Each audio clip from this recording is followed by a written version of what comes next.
আবারও মৎস্যজীবীদের সমুদ্রে যেতে নিষেধ করল আবহাওয়া দপ্তর। তার কারণ প্রতি ঘন্টায় 60 থেকে 70 কিলোমিটার বেগে ধেয়ে আসছে ঝড়। এর ফলে সমুদ্র উত্তাল হবে, সেটাই স্বাভাবিক। সেজন্য 25শে জুলাই পর্যন্ত মৎস্যজীবীদের সমুদ্রে যেতে নতুন করে নিষেধাজ্ঞা জারি করল আলিপুর আবহাওয়া দপ্তর।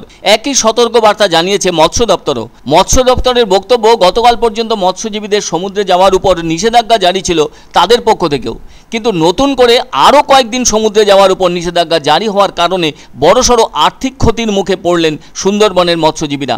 প্রসঙ্গত, গত কয়েকদিন আগে বঙ্গোপসাগরে নিম্নচাপের কারণে দক্ষিণবঙ্গের একাধিক জেলায় বৃষ্টির পূর্বাভাস দেওয়া হয়েছিল। ভারী বৃষ্টির সম্ভাবনাও ছিল কিছু কিছু এলাকায়। হাওয়া অফিস জানিয়েছিল আগামী কয়েকদিন উত্তাল থাকতে পারে সমুদ্র, আর তাই মৎস্যজীবীদের জন্য ওই ধরনের নিষেধাজ্ঞা জারি করা হয়েছিল।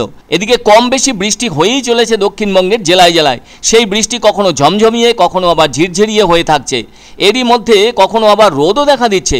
মঙ্গলবার উত্তরবঙ্গের 2টি এবং দক্ষিণবঙ্গের 4টি জেলায় বিক্ষিপ্তভাবে ভারী বৃষ্টিপাত হতে পারে।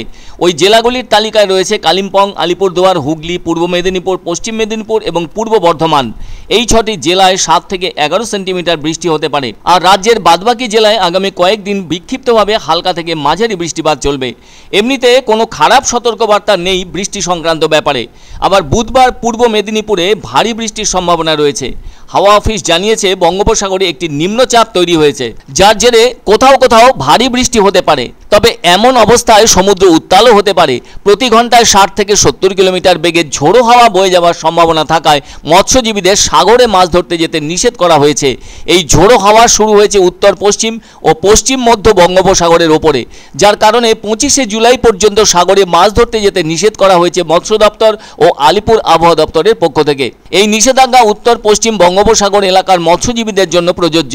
এদিন কলকাতার সর্বোচ্চ তাপমাত্রা ছিল 30.8 ডিগ্রি সেলসিয়াস, যা কিনা স্বাভাবিকের চেয়ে 1.2 ডিগ্রি কম।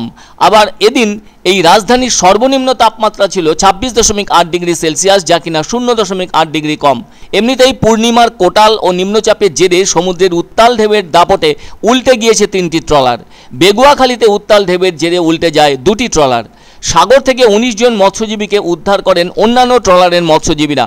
তবে আলিপুর আবহাওয়া দপ্তর থেকে আগেই মৎস্যজীবীদের সমুদ্রে যেতে নিষেধ করা হয়েছিল, কিন্তু প্রশাসনকে লুকিয়ে কাকদ্বীপ বন্দর দিয়ে রওনা দিয়েছিল ওই ট্রলারটি। সোমবার পর্যন্ত নিষেধাজ্ঞা থাকলেও মৎস্যজীবীদের একাংশ তা না মানায় এমন ঘটনা ঘটে যায়। তাদের ট্রলারটিরও কোনো খোঁজ নেই।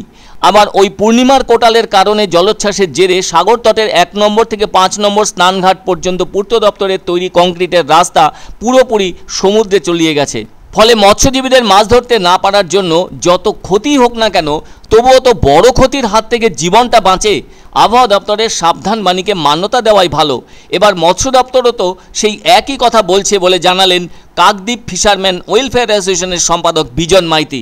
একটার পর একটা তো নিষেধাজ্ঞা চলছে, তো আবার নিষেধাজ্ঞা দিয়েছে মৎস্য দপ্তর থেকে।